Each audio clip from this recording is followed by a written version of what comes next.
ఈరోజు వైఎస్ఆర్ గారి జయంతి సందర్భంగా అతనికి ఘనంగా నివాళులర్పిస్తా ఉన్నాం.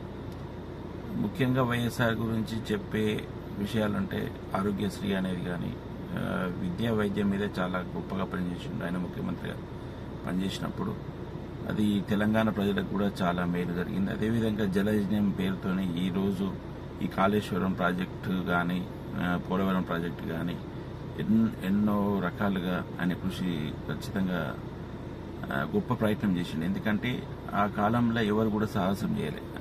ఇది రైతుల కోసము ఈ ప్రాజెక్టు కట్టాలంటేనే భయపడే టైంలో అతను జలయజ్ఞం పేరుతోని ఎన్నో రకాలుగా అతని మీద విమర్శలు వచ్చినాయి. జలయజ్ఞం దోపిడీ రకంగా ఉపయోగించుకుంటారు, కాంట్రాక్టులకు ఇస్తున్నారని ఎన్నో రకాలుగా అతని మీద అపనిందలు అతని మీద ఎన్నో విమర్శలు చేసినా ఖచ్చితంగా ఇది ప్రజలకు ఉపయోగపడితే ఈ ప్రాజెక్టులు కడితే రైతులు బాగుపడతారు అనే ఉద్దేశంతోనే అతను మొదలుపెట్టిండు. సక్సెస్ అయ్యింది. ఈరోజు అన్ని ప్రభుత్వాలు కూడా దాన్ని కంప్లీట్ చేసే పనిలో ఉన్నారు. ఆ విషయాలలో చాలా గొప్ప ముఖ్యమంత్రిగా అతను పనిచేసిన విధానం తెలంగాణ ప్రజలు మర్చిపోరు.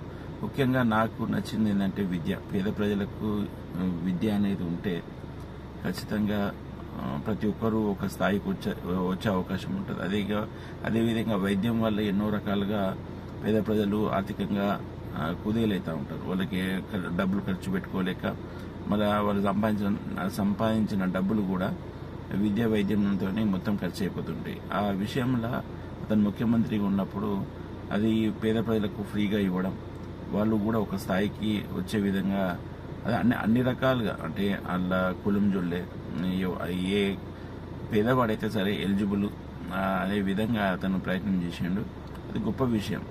ఏ ప్రభుత్వమైనా సరే ఇప్పుడున్న ప్రభుత్వాలు కూడా విద్య వైద్యం మీద ఖర్చు పెట్టాలి. పేద ప్రజలను ఒక స్థాయికి తీసుకురావాలంటే ఏదో ఉచిత హామీలు వేరే రకంగా కాకుండా విద్యకు సంబంధించిన కానీ వైద్యంకు సంబంధించిన కానీ అదేవిధంగా రైతులకు కానీ ఉపయోగపడే పనులు చేస్తే ఆ ముఖ్యమంత్రి చరిత్రలో నిలిచిపోతారు అనేది వైఎస్ఆర్ను చూస్తే అర్థమవుతూ ఉంటుంది. నిజంగా అతను లేని లోటు అయితే ఖచ్చితంగా స్పష్టంగా కనబడతా ఉంది. సరే, తెలంగాణ విషయంలో ఎటువంటి అభిప్రాయం ఉన్నా కానీ నాకైతే అతని పరిపాలన చాలా బాగా నచ్చింది. అదేవిధంగా తెలంగాణ ప్రజలు కూడా ఆ కాలంలో అంతగానం తెలంగాణ ఉద్యమం జరుగుతున్న టైంలో కూడా అన్ని పార్టీలు పొత్తు ఉన్నా సరే కానీ అతని యొక్క విద్యం విషయం కానీ వైద్యం విషయం కానీ అదేవిధంగా రైతులకు కానీ అతను చేసిన మంచి పనుల వల్ల తెలంగాణలో కూడా దాదాపు 56 సీట్లు గెలిపించారు. అంటే మొత్తం సెకండ్ టైము ముఖ్యమంత్రి కావడానికి దాదాపు 150 సీట్లలో తెలంగాణ ప్రజలు కూడా అతనికి వెంట నిలబడ్డారు.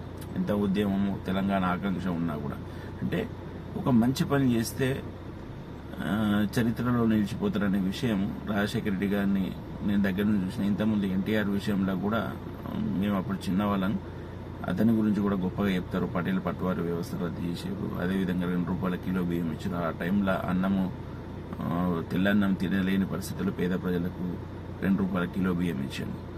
ఇటువంటి గొప్ప పనులు చేసే ముఖ్యమంత్రులను ఎప్పటికీ చరిత్రలో మర్చిపోరు. ఖచ్చితంగా గుర్తుంచుకోవాల్సే.